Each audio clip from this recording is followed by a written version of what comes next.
Samantala, naniniwala naman ang ilan sa ating mga kababayan na kahit ano pa ang maging opinion nila sa impeachment ay nasa Senator Judges pa rin ang pagpapasya hinggil sa paglilitis. Ang pulso ng bayan, alamin natin sa report ni Julian Bunag, live mula sa Senado. Yes, Jules. Biyan sa kabila ng kilos protesta at matitinding opinyon sa social media, may mga Pilipino pa rin naniniwala nasa Senator Judges pa rin ang pinal na pagpapasya pagdating sa impeachment trial ni Vice President Sara Duterte. Para kay Liza, isang MMDA street sweeper, mahalagang mailatag muna ang lahat ng ebidensya bago maglabas ng hatol ang Senate Impeachment Court. Hindi naman po natin sigurado kung totoo o hindi. Kasi wala naman tayong ebidensya pa na nakikita o kailangan talaga ng proof of evidence para sa matulan ng guilty. So, kailangan may lalabas muna yung ebidensya. Kasi judge muna before taong bayan. Gustuhin man ng taong bayan na i-impeach si Sara, kung sa loob naman ng desisyon ng korte, hindi naman base doon sa ano nila. Kasi siyempre kailangan talaga ng proof of evidence para ma-impeach ka, para at magkaroon ng guilty. Dagdag niya, mahabang proseso pa ang impeachment para magkaroon ng hatol sa vice-presidente. Sang-ayon din dito si Jeffon Hernandez, isang TNVS driver.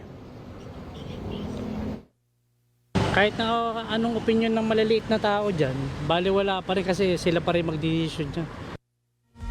5 seconds. So sa pinangkahalagahan ng impeachment, para naman kay Eduardo na isang TNVS driver din, mahalaga anya ito dahil dito malalaman ng publiko ang katotohanan. Kasi siyempre, ang pera ng kaban ng bayan nawawala nawala na yun sa flood control. So ngayon naman sa BP Sara. So para sa akin po, dapat talaga matapos na as soon as possible impeachment para bumaon ng bansang Pilipinas.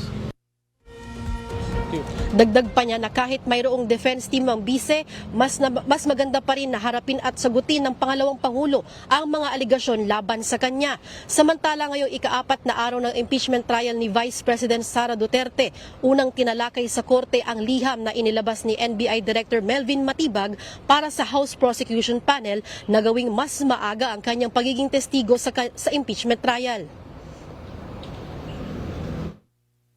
Considering that the National Bureau of Investigation, Your Honors, has been invited by the Federal Bureau of Investigation in coordination with the Royal Thai Police for a regional summit on scam center compounds and transnational organized crime.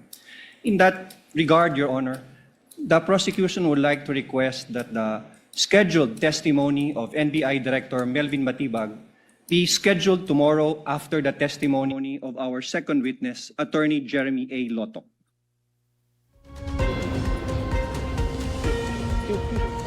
Ang bagay na ito, tinutulan ni Senator Judge Alan Peter Cayetano at Senate President Sherwin Gatchalian na anilay maaring makapekto sa paghahanda ng magkabilang panig pati na ng Senator Judges.